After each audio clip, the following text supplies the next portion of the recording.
Casey Shepherd, health coach here, coming at you guys with more information, education all the time, so you can just become more empowered about your own body, start to dive deeper into the things that are coming up for you. And the more you know, the more you're able to stay in that healthier place in the long run. So I just feel like the longer I research things and the more I know, the easier it is to make those choices because I understand why I'm making these choices. So today I want to talk about men's testosterone. I talk a lot about women's bodies quite often. The reality is more women have hormonal imbalances because our systems are just more sensitive. Women's bodies are more of a feed-let back loop than a man's body. And so more women in general tend to have hormonal imbalances than men. But I do see testosterone issues quite often in men as well, especially at the point where they're coming to me when they have things going on. I'm seeing it in the lab work. And even if I'm not seeing a low testosterone level in the lab work, they may have symptoms of low testosterone for various other reasons. So I want to go through several different reasons why you as a man could have lower testosterone levels.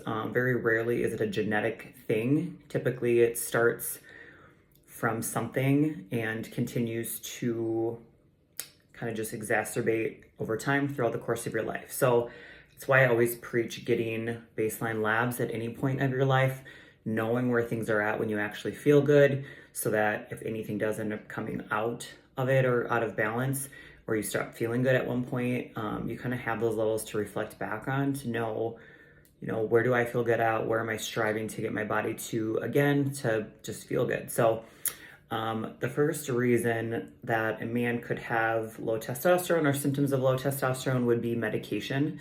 There are a lot of antidepressants, anti-anxiety medications, blood pressure medications that will cause low sex drive, low testosterone, can suppress testosterone function. And when that stuff is just so overprescribed now, not to say that people don't necessarily need it, but it is a side effect that a lot of people aren't aware of that can really drastically inhibit the production of testosterone, or even just having those lower testosterone symptoms. And even if you go as far as having rounds of antibiotics, or if you were in an accident and have a lot of stress and trauma to certain areas of your body, a lot of those things can cause hormonal imbalances. Anytime you throw off the gut microbiome, it can start to throw off the hormone function as well, and just spiral from there. So if you're on any of those medications, or you've been on any of those medications, or you trace back some of when your symptoms started, think back to when you started those medications and if you are still on any. One of the other really big things I see when it comes to low testosterone in men is just lack of overall intake. A lot of men lead busy lives, and even women do this too, but a lot of men will say, well, I'm just busy and I'm not hungry, so I don't eat. Well, men have even higher testosterone levels. Their metabolic rates are typically higher because they have more muscle mass in general. And when you're a man who requires more calories, more protein, more overall just intake to keep your body going, if you're constantly running your system on a lower intake, your production will go down because your stress levels will go up in your body. And just because you're not hungry, again, I've preached this in other videos, just because you're not hungry doesn't mean that your body isn't needing more of those calories to function. We need the nutrients, we need the protein, we need all these things. Our muscle mass fuels a lot of our hormones as well, and vice versa. But because our cells need glucose and our cells need that, if we're constantly shuttling out stress hormones because we lack the nutrition in our bodies, those hormones get affected. So if you are somebody who is not eating very enough, and a lot of people don't even really think about it, if you started to write down what you eat in a day, and calculate the amount of calories, it's not that much. And even if you eat like maybe a decent breakfast and you don't eat you eat a really large dinner and you think that that's sufficient enough, it still isn't. And those several hours a day where you're running on E, and even that mental stress, like a lot of men who are like hardworking men and they just get busy so they don't eat, you're still burning up those calories through your mental stress. Your blood sugar levels are dipping and going all over the place. That's going to affect your hormones. So getting on a more regimented nutrition plan, or even just making yourself eat more times throughout the day, having those snacks in between, getting your calorie intake up plays a huge role in just the ability for your body to produce that testosterone, keep it up, and just to be feeling good and robust as you should. And that leads to a next point with the high stress, that cortisol and that adrenaline. It does affect the way that our body produces insulin, glucose, cortisol. Our cells get affected. Everything that produces testosterone in your body is getting affected. It can suppress those levels over time. High stress can play a huge role in how our body digests and absorbs nutrients. We need those nutrients to be producing testosterone as well, which is one of my other points, that improper nutrient status does play a huge role in your ability to produce testosterone. Men need high levels of minerals just as women do: zinc, magnesium, selenium, all these things for our bodies to produce those healthy testosterone levels. And if you're not eating enough food, if you're not eating the right kind of food, you're not on any sort of supplementation with that as well, and your body's lacking the ability to produce the testosterone to keep it up, in the place that it should. And when you're younger, I always say this too, your body's more resilient.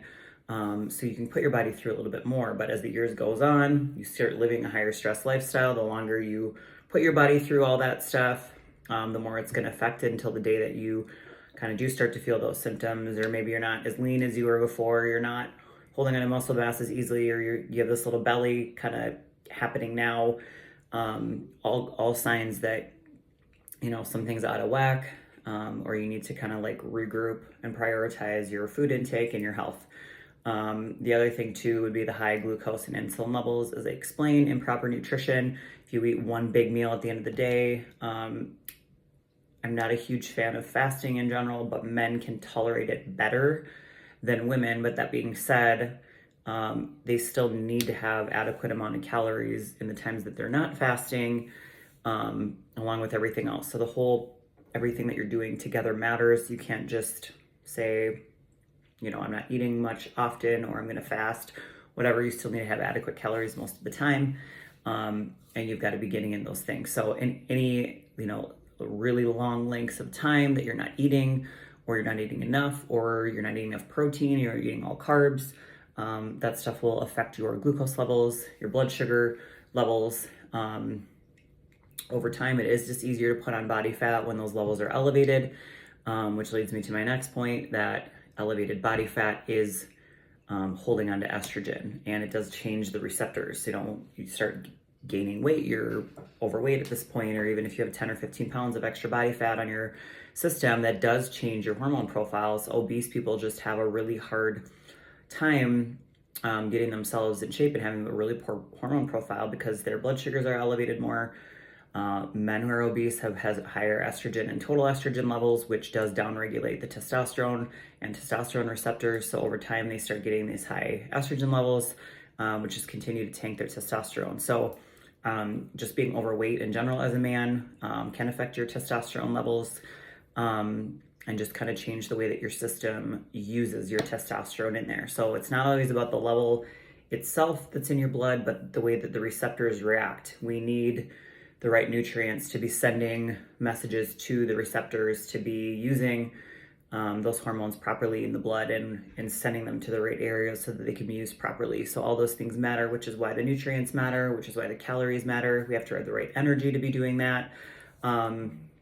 And also as a man, if you're not working out, that plays a huge role. People don't realize how much lifting can help your hormone profile and does actually increase your testosterone. And I've seen it in the labs, running people's lab work, after they've had a day off the gym versus the day after, and how much more elevated their testosterone levels are.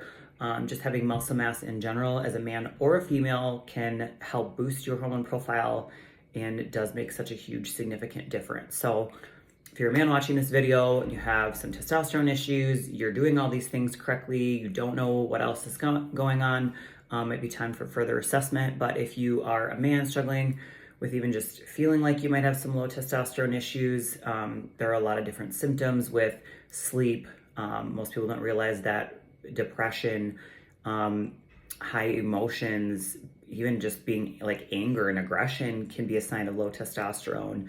Mood, anxiety as a man, low libido, which is an obvious one, not being able to put on muscle mass, lack of muscle tone. All these things are signs of low testosterone. And it could be other things going on as well, which is why I do the hormone assessments to kind of look at the whole big picture, look at your lifestyle, look at all those things together. But if you're struggling with any of those things, please reach out. I work with people all over the US. My contact info is below. You can look at my website or email me directly.